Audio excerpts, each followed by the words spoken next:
अगर कोई इंडियन मंगल ग्रह पे भी फंसा हो तो उसे इंडियन एम्बेसी वहां से बचाने और उसे निकालने जरूर आएगी।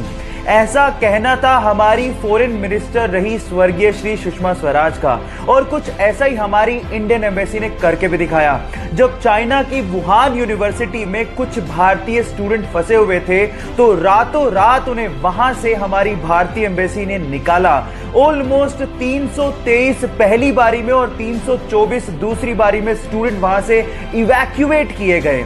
गर्व है मुझे मेरे भारतीय होने पर। अगर आपको भी गर्व है तो चैट सेक्शन में जरूर लिखिए, proud to be an Indian. बचपन से ही म्यूजिक में इंटरेस्ट की वजह से शास्त्रीय संगीत की तालीम उसे तब से ही दी गई। 18 की उम्र में उसने फेम गुरुकुल नामक एक म्यूजिक कंपटीशन में पार्टिसिपेट किया, लेकिन इतनी मेहनत के बावजूद भी वो छठे स्थान पर ही रह गया। इसके बाद उसे समझ में आया कि म्यूजिक में उसे और डेप्थ की जरूरत है। अपने सर्वाइवल के लिए उसने मुंबई में कई म्यूजिक कंपोजर्स के अंडर काम किया। फाइनली अपनी मेहनत के चलते बॉलीवुड में उसे अपना पहला ब्रेक फिर मोहब्बत सॉन्ग से मिला।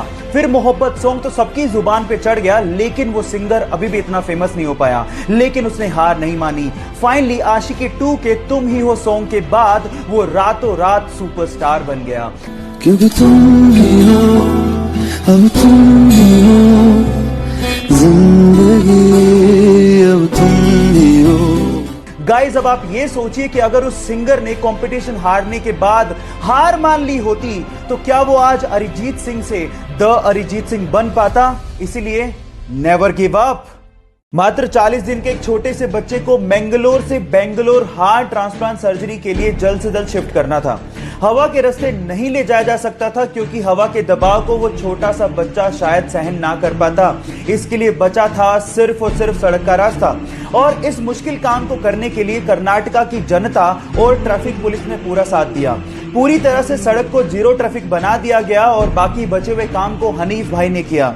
हनीफ भाई ने 360 किलोमीटर का रास्ता जो कि 8 घंटे में तय होता उसे सिर्फ 4 घंटे में तय करके बच्चे की जान को बचाने में पूरा साथ दिया। गाइस, वो कहते हैं ना कि बचाने वाला भी उतना ही बड़ा होता है जितना कि पैदा करने वाला। इसीलिए ट्रैफिक पुलिस, कर्नाटका की जनता, डॉक्टर्स और हनीफ भाई को मेरी तरफ से सलाम।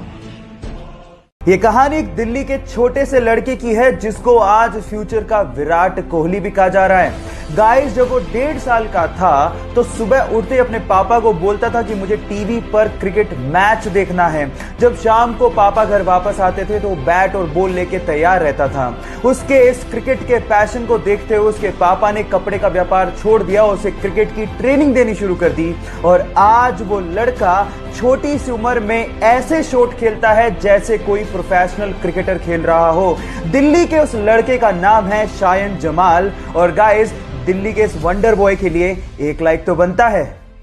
भरी मीडिया में जब उसने माना कि सैंड पेपर से बॉल टेम्परिंग का आइडिया उसका था तो इस बात से पूरी तरह से क्रिकेट ऑस्ट्रेलिया हिल गया और उस खिलाड़ी पर 1 साल का बैन लगा दिया गया।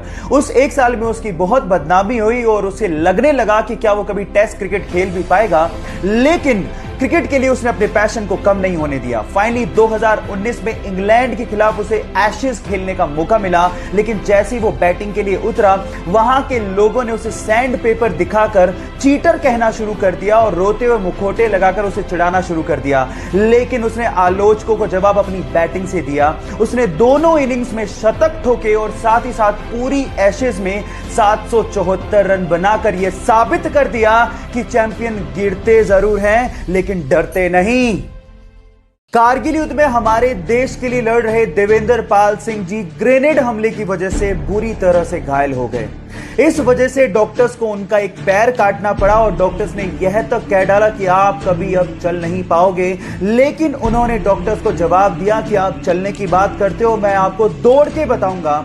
उनकी इच्छा शक्ति और 10 साल की कड़ी मेहनत के बाद आज वो इंडिया के सबसे सक्सेसफुल ब्लेड रनर हैं और आज उनके नाम पर 2 Guinness book of world records भी हैं। गाइस, यहां सीखने लायक बात यह है कि इंसान तब तक नहीं हारता जब तक वो अंदर से हार ना मान जाए। इसलिए अपने आप पे विश्वास रखो और आगे बढ़ते चलो।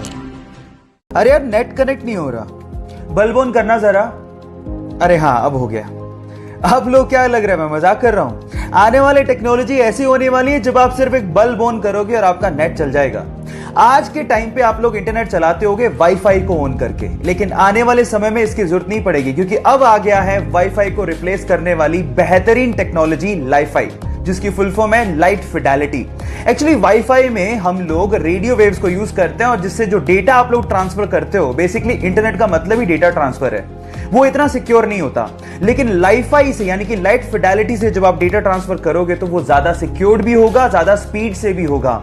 और इस टेक्नोलॉजी को देने वाले का नाम है हेरोल्ड हस। तो बंदे के लिए एक लाइक तो बनता है।